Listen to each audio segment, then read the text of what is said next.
Hello, my friends. I am so happy you are here with me today. My name is David, and you are listening to the Speak English podcast. This is a place where you can listen, relax, and learn how to speak English with confidence and ease. I always speak slowly and carefully, so you can understand every word. You do not need to understand 100%.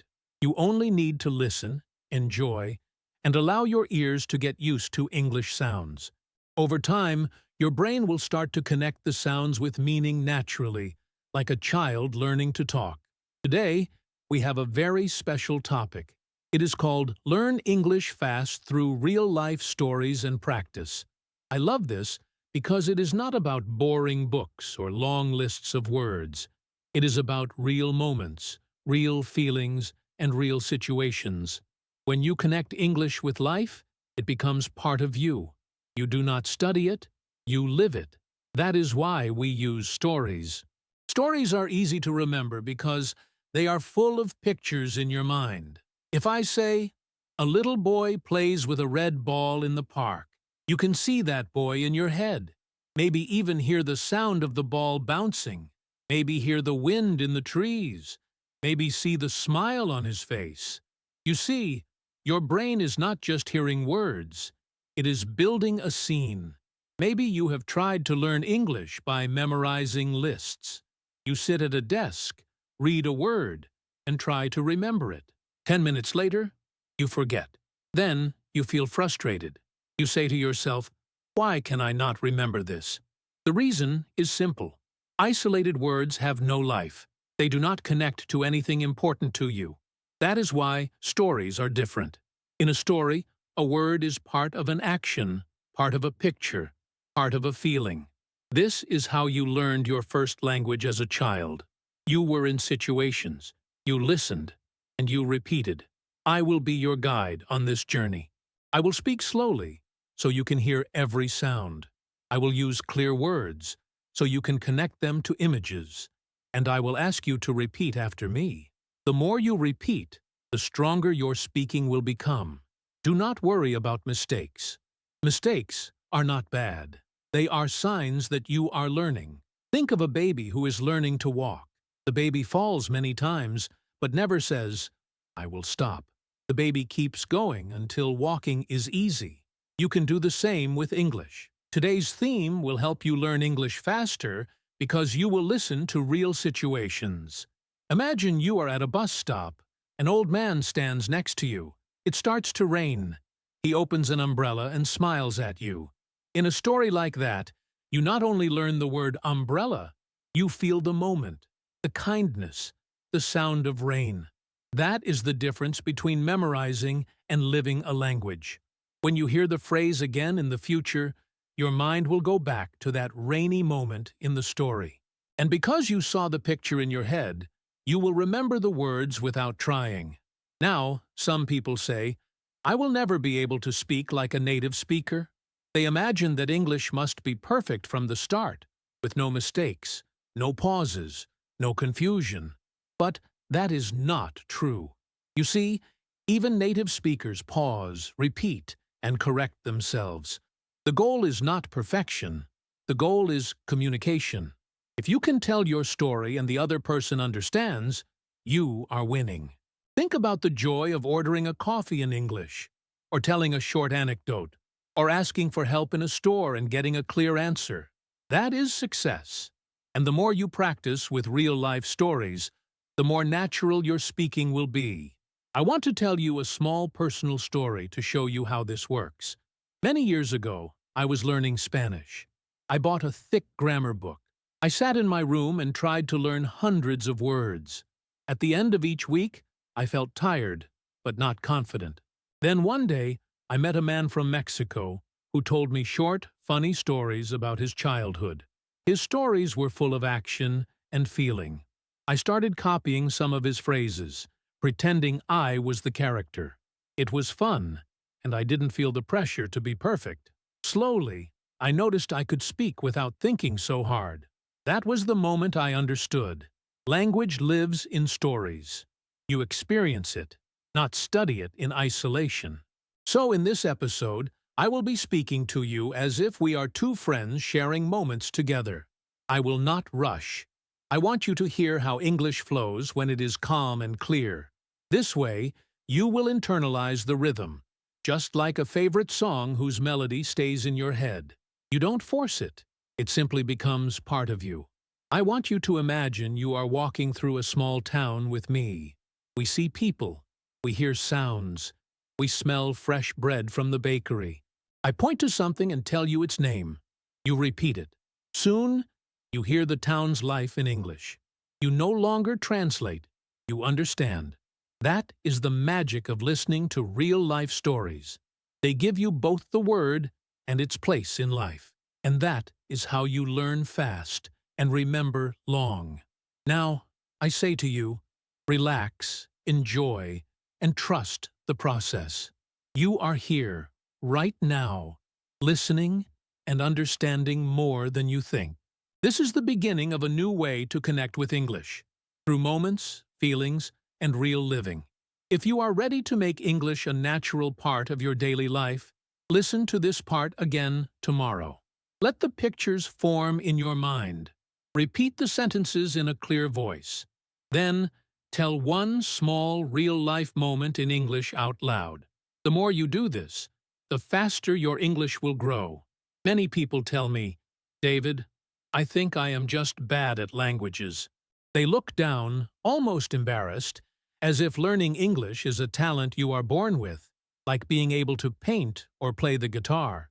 But this is not true. You do not need a special talent to learn English. You already have what you need: ears, a mouth, and a brain that understands stories and feelings. You learned your first language without a classroom, without a textbook, without even knowing the word language. You learned it by listening, by repeating, and by feeling. That same system still works for you today. Some learners believe that speaking slowly is a sign of weakness. They want to speak fast from the beginning. But speaking fast before you are ready is like running before you can walk. If you run without knowing how to move your legs properly, you will fall. In the same way, if you try to speak too quickly without a foundation, your words will crash into each other, and you will feel lost. It is not important to be fast in the beginning. It is important to be clear. Speed will happen naturally, like a river that grows stronger as more water flows into it. I often hear people say, native speakers never understand me. I ask them, what do you mean? They say, when I speak, I feel nervous. I forget the words. Then the person looks confused. This happens not because you are bad at English, but because nerves block your natural flow. Imagine you are playing a simple song on a piano. You know the notes. But suddenly, many people are watching you. Your hands feel heavy, your mouth feels dry, and you press the wrong keys. The problem is not your ability. It is the pressure. And pressure is reduced when you practice real situations again and again. So your reactions become automatic. Here is a common myth. Children learn languages faster than adults. People say this all the time. Yes, children absorb sounds well, but adults have something even more powerful: life experience. You can connect new words to things you already know. When I say airport, you might instantly remember the smell of coffee in the waiting area, the sound of rolling suitcases. A child does not have all those past memories to help them. You do, so use them. When you connect English to your life, the words stay longer, like good friends who never leave. Another big obstacle is thinking you must understand everything. Imagine you go to a party and people speak quickly around you. You catch one or two words, but not the whole conversation. You feel frustrated. You think, if I don't understand all, I will never learn. But the brain is smarter than you think. Even when you only catch pieces, your brain works in the background, finding patterns, connecting sounds, noticing repetitions. This is why listening every day, even without full understanding, is so powerful. One day, you realize you understood a whole sentence without effort. That is how growth feels: slow in the moment, obvious in hindsight. Some learners believe they need more and more vocabulary before they can speak. They wait, reading lists of 500 or 1,000 words, and only then will they be ready. But often, they never feel ready because the list never ends. Instead, focus on the words that live in real situations. If you learn, "I need water" in a story, and you say it when you are truly thirsty, that phrase becomes alive in you. 10 such living phrases are more valuable than 100 words you never use. Let me share a true story. I once taught a woman named Anna. She had studied English for 7 years. She knew many rules and had a big vocabulary on paper, but she was afraid to speak. So we started meeting in a cafe once a week. Instead of lessons, I asked her about her life. She told me about her morning. She told me about her weekend. Sometimes she forgot words, and I helped with simple phrases. We repeated them together, in the moment, with coffee in our hands. After 3 months, she told me, "David, I went to London and I spoke to strangers without thinking first." This change happened because Anna stopped trying to be perfect. She practiced real conversation in a safe, friendly place until it became a habit. Believing in myths like "I am too old," "I need more vocabulary first," "native speakers talk too fast," only keeps you still, like a car parked in the driveway. You have the key. The key is daily listening, simple repetition, and not being afraid of small mistakes. Each time you hear and repeat a phrase in a real context, you are driving a little farther. Some days will be slow. Some days will feel fast. But you are always moving, and movement is the secret. I want you to think of English like learning to swim.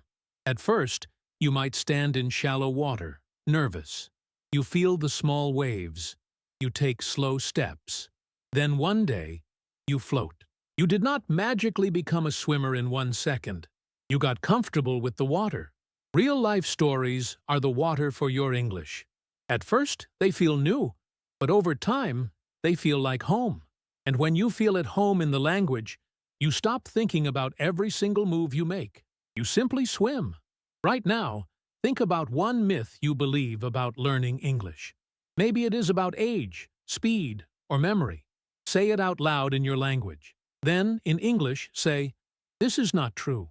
I can learn with practice." Repeat that sentence 3 times. Let it sink in. Myths are powerful, but your daily actions are stronger. Now, my friends, let us be practical. I do not want English to stay as a dream in your mind. I want it to live in your mouth and in your daily life. To do this, we will start with one simple technique. It is easy, but you must do it with focus. I will say a short sentence. You will listen. Then you will repeat it out loud, exactly as you hear it. Do not whisper. Speak in a natural voice, as if talking to a friend. Are you ready? Here is the sentence. I like warm tea. Listen again. I like warm tea. Good. Now, one more time. I like warm tea. When you repeat with attention, you are training more than your mouth. Your brain hears the flow of the sentence, the way the sounds connect, and it starts to store that music inside. Language is music. If you listen to the music and copy it often enough, it becomes part of you without effort. Let me give you a real-life scene. Imagine you are in a small cafe in the morning. The smell of bread is in the air. The waitress asks what you want. You smile and say, "I like warm tea." Maybe you also point to the teapot on the shelf. She understands you. She brings your tea, and you feel proud. That little sentence, only 4 words, became your tool. It gave you what you wanted. This is how simple, short sentences can open doors for you. Now I want to share 3 powerful steps to use in your practice every day. If you follow them, your English will grow naturally, and you will enjoy the process. Step 1 is listen and repeat in moments. This means you do not wait for a study hour every time. Instead, you integrate English listening into small, free moments of your day. While you are cooking, listen to a short story. When you hear a simple sentence, pause and repeat it. If the story says, "He walks to the bus stop," you stop the audio and say, "He walks to the bus stop," with the same rhythm. Let your mouth feel the sentence. Whether you are stirring soup or folding clothes, those small moments will stack up like bricks in a wall, making your English strong. Step 2 is, imagine the scene. Your mind is a cinema. Every time you hear a phrase, create the picture in your head. Do not just think of the meaning. See it. For example, if you hear, "The child runs in the garden," imagine the grass, the sound of small feet, the green colors, maybe even a small ball rolling. The brighter the picture in your mind, the stronger the memory of the words. This is why we use real-life stories. They give you scenes to look at in your head, and your brain remembers pictures much better than abstract ideas. Step 3 is, use the phrase in a real situation. Even if you are alone, you can practice speaking as if you are there. Let me show you. Imagine you are walking in your kitchen. You see your favorite cup. You say, "I like warm tea," just as if a friend were with you. The next time you are in a cafe with a real person, the phrase will come out easily, without you searching for words. Your brain has already practiced it in a safe space. Actually, I will give you a bonus step. Repeat the same story many times. People often think they need new material every day, but the truth is, repetition makes you faster and more confident. When you listen to the same story 3, 5, even 10 times, the sentences become automatic. You stop translating. You stop thinking about word order. You just speak. Let's try another practice moment here. Listen. She is reading a book. One more time. She is reading a book. Now you. Again. Good. Now close your eyes and see her in your mind. She might be sitting on a chair, or maybe lying on the grass in a park. The sun is warm. Her hands turn the pages slowly. You hear the small sound of paper. Every time you connect these small details to an English phrase, it sinks deeper into your brain, as if you are adding layers of paint to a picture. I want you to feel the rhythm of these phrases. English has its own beat. When you repeat the sentences, don't just think about the words. Listen to the rise and fall of the voice. Copy that music. Over time, you will not only say the right words, you will sound natural. This is how children learn. Mimicking the music of the language. You can do exactly the same. Now imagine this. You are at a park. A dog runs past you. You say, "The dog is running." A small child points and laughs. You both watch the dog. You smile. You have just used your English in a real, joyful moment. It is simple, but that is the point. Real life is made of small moments. Small moments are the best place to grow your English. If you do these steps, listen and repeat often. Imagine scenes, use phrases in real or imagined situations, and repeat stories. You will not just be studying English, you will be living it. Living English means you carry it with you anywhere, just like you carry your own thoughts. And when that happens, speaking becomes natural. Today, choose one short everyday phrase in English. Maybe, "I like warm tea," or "The dog is running." Repeat it 5 times now. Then, in the next 24 hours, find or imagine a real moment to say it out loud. Let the words live in your mouth, not only in your head. That is how you turn listening into speaking. My friends, you have done something important today. You didn't just listen to English, you lived it with me. You took simple phrases, repeated them, imagined them, and connected them to real-life moments. This is exactly how language grows. One small, real step at a time. Remember, it's not about rushing or memorizing. It's about showing up every day, even for just a few minutes, and allowing English to become part of you. Every time you listen, every time you say a phrase out loud, you are training your mind and your mouth to move together with ease. Think of it like planting a seed. You water it every day, and it grows quietly, until one day you see the flowers. That's what your English will do. Bloom naturally. If you enjoyed our time today, Make sure to subscribe to the Speak English podcast so you never miss a chance to practice with me. And if this episode helped you, give it a like. It tells me you're out there, learning and growing, and it also helps more learners find us. I'm proud of you. Keep listening, keep speaking, and I'll see you very soon.